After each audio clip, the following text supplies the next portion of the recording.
A voicemail plays back through a phone speaker. A video call recording starts with the sound already running. And for one strange half-second, before recognition catches up, the voice talking sounds like it belongs to someone else. What follows isn't really about audio quality. It's about two different voices every person carries. One that only they have ever heard, and one that has been reaching everyone else the entire time.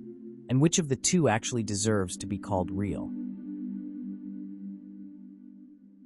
Every time words are spoken, that sound reaches the speaker's own ears through two separate paths at once. One path travels through the air, out past the lips, curving around to the outer ear. The same path everyone else's ears used to hear it. The second path never leaves the body. It travels through bone and soft tissue straight to the inner ear, a route called bone conduction. It works on the same basic principle as a tuning fork, pressed against something solid instead of held out in open air. Bone carries low-frequency vibration more efficiently than air does. That's part of why humming while cupping a hand over one ear sounds so different. The internal, bone-conducted portion suddenly outweighs the air-conducted portion reaching that ear. So the voice heard from the inside, through that inner path, carries extra depth and richness the air-only path never delivers. A microphone only has access to one of those two paths. It sits out in the air, the way another person's ear does. So it captures only the air-conducted signal. None of the internal, bone-carried depth ever reaches it. Playback adds its own small distortions too, from a phone speaker or a room's acoustics. But even a perfect recording would still sound different, because it was only ever built from one of the two versions, never both at once. That's the entire mechanism. Nothing mysterious, nothing broken. A recording reproduces the exact version of a voice that was always audible to everyone else, and simply leaves out the version that only ever existed inside one skull.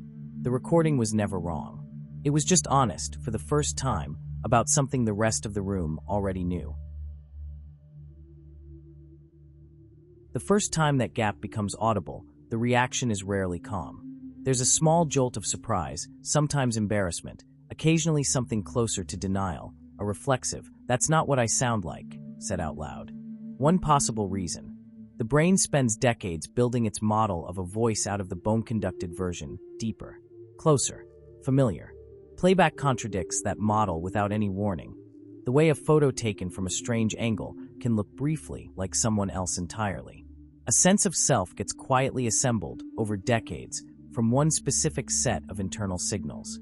Swap those signals suddenly, and the result would understandably register as wrong, not just different. Or is it less about sound at all, and more about the plain shock of meeting, for a few seconds, the exact voice a stranger across a room has heard the entire time? Some people describe the discomfort fading within a few listens, as if expectation simply recalibrates itself with enough repetition.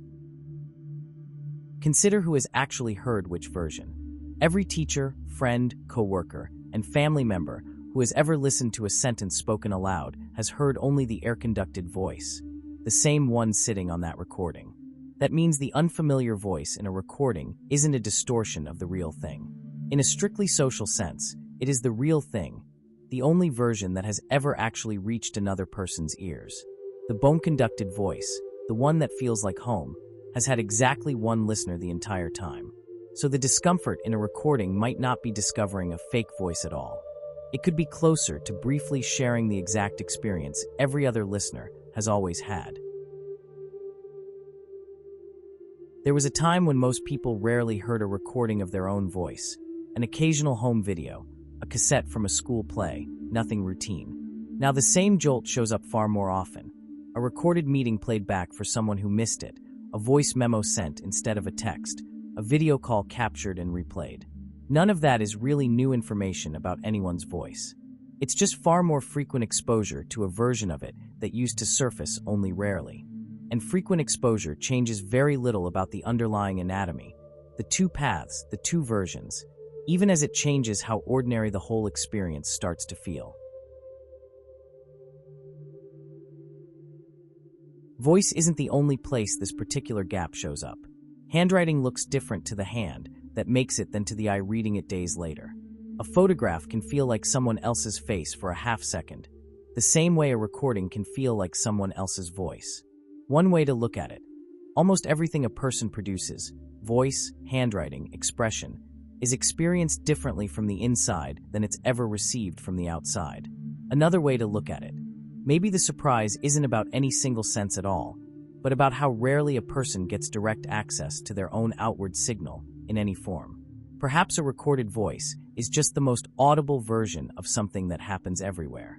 The outside of a person and the inside of a person pick up slightly different signals and rarely compare notes.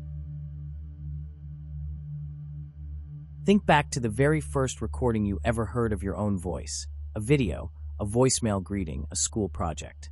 What's the first thing you said out loud the moment you heard it? This split shows up in small, ordinary ways. A voice message gets re-recorded before it's sent. A video call opens with someone instinctively lowering the volume on their own name. None of this means anything is wrong with a person's voice or with how it's perceived. What's really landing, in a moment like that, is simply an accident of anatomy, the odd overlap of identity and hearing. It's a bit like meeting a photograph of a room a person has only ever stood inside, recognizable, technically accurate, and still somehow disorienting. For a lot of people, the discomfort fades with exposure. Voicemail greetings get re-recorded fewer times over the years, and video calls feel a little less jarring, as though familiarity, not correctness, was the missing ingredient all along. Public speaking nerves get blamed on the audience almost by default. But is some of that unease really about the audience at all? Or about hearing, through a microphone or a room's acoustics, a voice that doesn't quite match the internal one? Which raises a bigger question than any single voicemail or stage fright moment ever could. Both voices are real. One simply has an audience of one, and the other has had an audience of everyone else, the entire time. One way to hold both at once. Neither version is a disguise, and neither is a mask slipping to reveal some truer voice underneath. They're two honest recordings of the same sound, taken from two different distances. Distance changes how a thing sounds, or looks, or reads. A room sounds different from the doorway than from the center of it, without either position being the wrong one. That distance explains it. Nothing wrong with the ear, and nothing wrong with the recording. So the next time a recording plays back, and that half-second jolt arrives, the flicker of "that's not me," it might be worth noticing what's actually happening underneath it. That unfamiliar voice was never really a stranger's. It was the only voice most people ever actually got to know. The one that filled classrooms, sat across dinner tables, apologized, argued, said the last thing before a door closed.